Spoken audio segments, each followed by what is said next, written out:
পরীক্ষায় ভালো ফলাফলের জন্য 100% পরীক্ষিত কিছু আমল দিব ইনশাআল্লাহ তাআলা। পরীক্ষায় ভালো ফলাফল আসবেই আসবে। অনেক বড় বড় ইসলামিক স্কলাররা তারা কোরআন এবং হাদিস লব্ধ জ্ঞান থেকে গবেষণা করে 3টি বিষয়কে বাছাই করেছেন। কয়টা বিষয়? 3টি জিনিস যদি কোনো শিক্ষার্থী পালন করে, পরীক্ষার আগের রাতেও যদি করে, পরীক্ষার হলে গিয়েও যদি করে, ইনশাআল্লাহ তাআলা তার ভালো ফলাফল আসবে। দেখো, প্রত্যেকটা স্টুডেন্টের স্বপ্ন সে খুব ভালো রেজাল্ট করবে, ঠিক কিনা? আছে না? এই যে যুবক বন্ধুরা, স্বপ্ন আছে না? আছে। বর্তমান কিন্তু আমাদের পরীক্ষা চলছে, আলহামদুলিল্লাহ। আমাদের কারো সন্তান, কারো ভাই বোন, আমাদের পরীক্ষা চলতেছে। বাচ্চাদেরকে আজকে গিয়েই এই ট্রিটমেন্টটা দিবেন। চাচা, আজকে গিয়েই আপনার সন্তানকে বলবেন যে তোমাকে এই 3টি বিষয় দিলাম, অথবা আমার ভিডিওটা তাকে দেখাবেন, পারলে একটু শেয়ার করে দিবেন।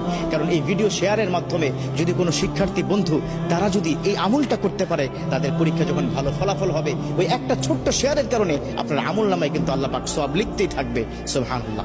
কয়টা বিষয় বললাম? 3টা বিষয়। যুবকরা, কয়টা? 3টা বিষয়। 1 নম্বর হচ্ছে, যেদিন পরীক্ষা তার আগের দিন রাতে মেধাটাকে কি ঠান্ডা মাথায় রেখে পড়াশোনা করতে হবে। খুব একটা উচ্ছৃঙ্খল, এটা পড়া হয় নাই, ওটা পড়া হয় নাই, আফসোস করা যাবে না। কি করা যাবে না? আফসোস করা যাবে না। ঠান্ডা মাথায় বই নিয়ে পড়তে হবে সাজেশন অনুযায়ী, ঠিক আছে? তবে তাড়াহুড়া করা যাবে না, গভীর রাত পর্যন্ত জাগা যাবে না। 2 নম্বর হচ্ছে, আল্লাহর প্রতি সর্বোচ্চ তাওয়াক্কুল করতে হবে। বিশ্বনবী সাল্লাল্লাহু আলাইহি ওয়াসাল্লাম তিনি কিন্তু এই বিষয়টাকে খুব বেশি পরিমাণে গুরুত্ব দিয়েছেন। আর আল্লাহ পাক নিজেই তো বলে দিয়েছেন, ওমা ইয়াতাওয়াক্কাল আলাল্লাহ ফাহুয়া হাসবুহু, those the people are depend on almighty, Allah is good enough for him. অতএব আল্লাহর প্রতি তাওয়াক্কুল রাখতে হবে। আল্লাহ, পরীক্ষার হলে কালকে যাব, আল্লাহ তুমি পরীক্ষায় প্রশ্নগুলো কমন করে দিও, কমন করে দিও। এটা 2 নম্বর, আল্লাহর প্রতি তাওয়াক্কুল রাখতে হবে। আল্লাহর কাছে চাইলে আল্লাহ ফেরত দেন না। উদউনি আস্তাজিব লাকুম, আল্লাহ পাক নিজে বলে দিয়েছেন, ও আমার বান্দারা, ও আমার গোলাম, ও শিক্ষার্থীরা, আমাকে বলো, তোমার সমস্যার সমাধান করে দিব, তোমার ডাকে আমি সাড়া দিব। সুবহানাল্লাহ। চাইবেন কার কাছে? আল্লাহর কাছে। আজকে গিয়ে সন্তানকে বুঝাবেন, বাবা পড়াশোনা যাই করো না কেন, তাওয়াক্কুল করবে কার উপর? আল্লাহর উপর। 3 নম্বর, এই 3 নম্বরটা একটু লম্বা, বাট এই আমলটা কিন্তু করতে হবে। 3 নম্বর আমলটা হচ্ছে, তুমি যখন পড়তে বসবে তখন রব্বি জিদনি ইলমা এটা পড়বে।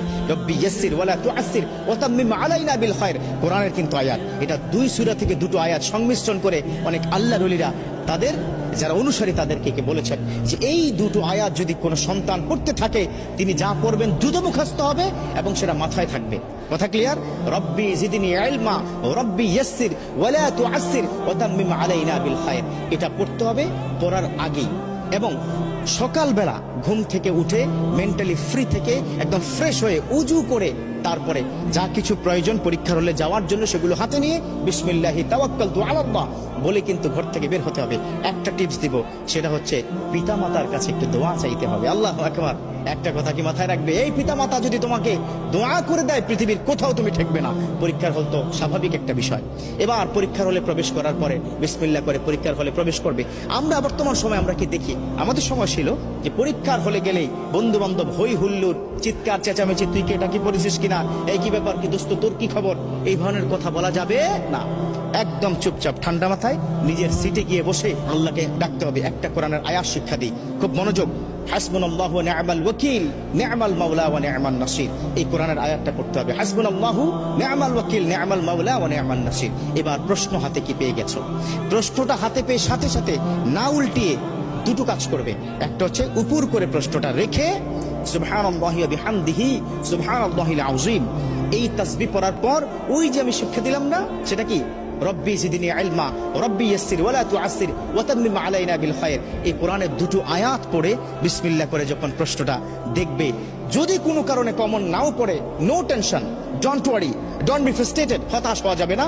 কারণ যা পড়েছে কমন সেগুলো তো লিখবেই, যা পড়ে নাই ওই লিখতে লিখতে দেখবে আল্লাহ পাক জেহেনের মধ্যে ঢুকিয়ে দিবে।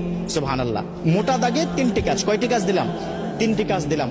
যদি কোনো শিক্ষার্থী সঠিকভাবে এই 3টি আমল বা এই কাজগুলো সে প্র্যাকটিস করতে পারে, ইনশাআল্লাহ তাআলা পরীক্ষায় ভালো ফলাফল আসবেই আসবে। আল্লাহ পাক আমাদের শিক্ষার্থীদের এই বর্তমান চলমান পরীক্ষায় ভালো ফলাফল করে কেরিয়ার সুন্দর করে আল্লাহ সন্তুষ্টি অর্জন করার তৌফিক দান করুক।